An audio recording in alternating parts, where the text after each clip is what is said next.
So when you hear PAVI, you understand immediately that is the association, the persons associated with visual impairment.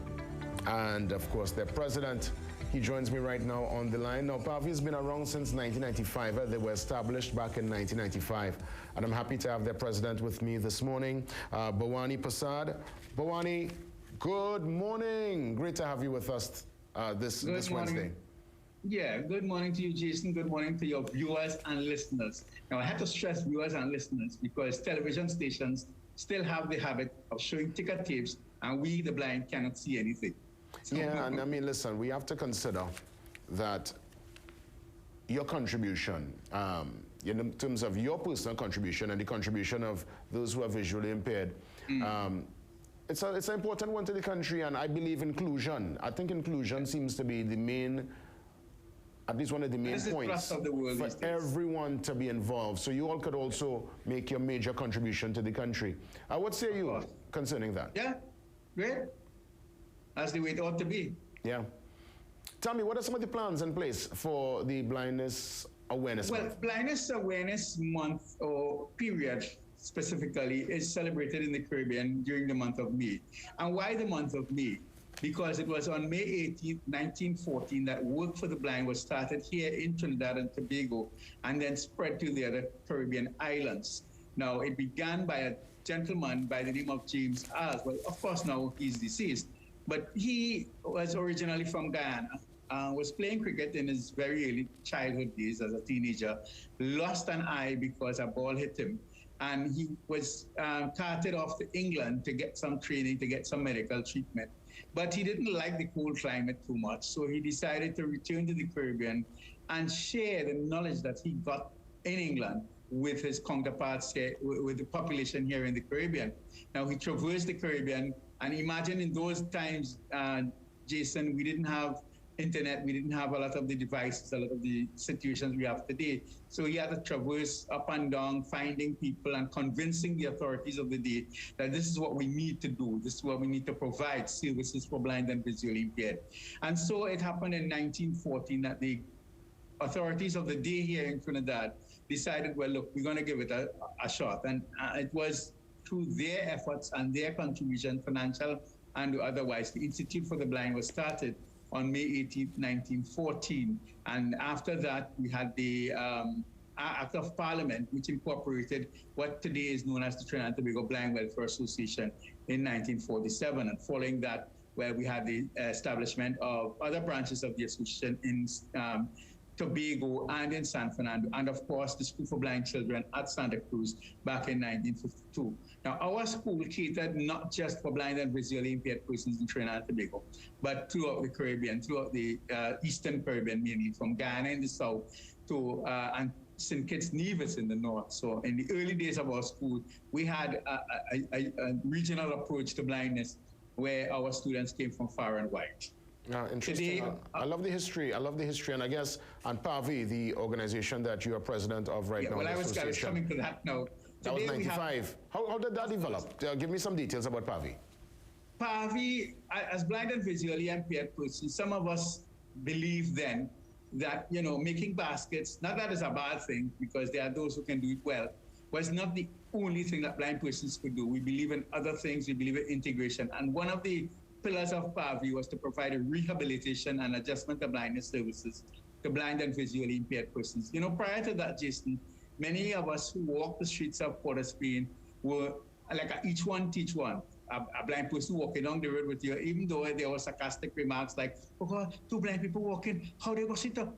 We used to tell them, join the line if you want to know and if you want to experience. But the formal way of training, how to use cane techniques, how to cope around your house, etc., began with PAVI in 1995 because that was our main thrust. And so many persons were rehabilitated because we believe that blindness is not the end of the world, but the beginning of a new chapter of life. So we wanted to encourage you. And then doing that, you wouldn't be a burden to your relatives. You could do things independently. You could make a cup of coffee. Some people continue to cook. They may have done it differently because, you know, it's more touch and sensory perceptions and all of that. So you would have done it differently, but you did it and you satisfied yourself and your family. Because I've known people who, after losing sight, you know, their families wonder, well, what I should do with them? How I should cope? Should I just bring the food and put it in front of them? You know, there are basic ways and rules that you need to follow as a person, where a family member, etc. And Bhawani, I must say, no, I didn't want to stop you there, but I didn't want to cut you, but you know, I'm glad you touched on senses, because I've always heard, and that's, I guess, general knowledge, that the other senses are heightened, the sense of smell, the sense of hearing. Can you elaborate some more on your personal experience? Of course, just walk us through the other senses, and I guess the being able to be more in tune with other senses. All right, there's a difference between a person who's born blind and a person who gets blind, let's say as an adult age. There's a whole readjustment process. Now, a lot of us depend on the other senses to get around, to do things, because we no longer have that ability to see. And therefore, we focus a lot on the other senses, which is like things like, you know, remembering our memory. Some of us have fantastic memories. Some of us, you know, we do things using our other senses more effectively and more efficiently. We don't take it for granted. You know, too many of us in our society take sight for granted. And when we lose it, then we realize how much we will miss it. You understand? This is why I always say on anything I do, an ounce of prevention is always better than a pound of cure. So that the senses, you have to develop them, you have to work with them and make them work for you. Yeah, well said. How can folks get involved? Is there any way private sector, concerned citizens could be part and probably contribute to PAVI? Yes, of course. We have our office. We have an office in St. Augustine. The telephone number there is 220-1073. We welcome your contributions. We welcome your volunteerism, because we know that is hard to come by these days. And we welcome for you to come and learn with us, share with us, because you never know what could happen. PAVI, since its establishment, has established a number of support groups within communities. Our work is not institutionalized. We go out to the communities, we train you to do orientation and mobility, daily living skills within your community, within your home settings, so that, you know, you can function more effectively. You grow with confidence as to how we treat. Now, unfortunately, the pandemic of 2 years ago have slowed down our work significantly, and we are not able yet to go into homes and continue to train people. But we hope by the end of this year that things will improve. But in order to do that, whilst the situation improves with COVID and all of that, we need funding, because we have to pay staff and we have to do things and get the organization operational.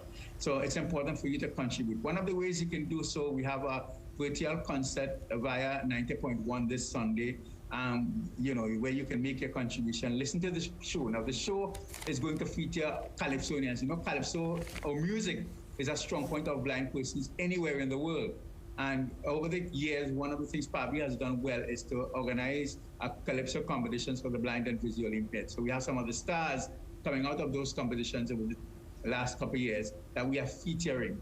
And their Calypsos, their lyrics, even though it may be 10 years, 8 years old, it still matters. Like all Calypsos, because when you listen to some of the Calypsos these days, like Money Is No Problem, that one comes to mind.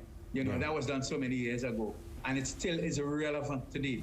Of course. You know, President Persasd, I mean, listen, I'm so happy to hear the information, hear the developments. Before we wrap things up, where can folks get information concerning that concert? Do you all have an online presence? Do you all on Facebook? You all on Instagram? Tell me. Of course. We on Facebook, PAVI Trinidad. Go like, love, and contribute to the Facebook. That's PAVI Trinidad. We have some videos on YouTube too. Nice. And we have our website up. So we have virtual communication. And I would imagine all the information would be there for those to get more concerning concerts and all the developments. Yes, and we welcome your participation as people of Trinidad and Tobago. We want to thank you so much to you and the team. Keep up the great work, and I hope that this Blindness Awareness Month is a tremendous success. And keep us posted. Let's keep in touch. President Persasd, let's keep in touch. Thank you very much, sir. All the best. That's right.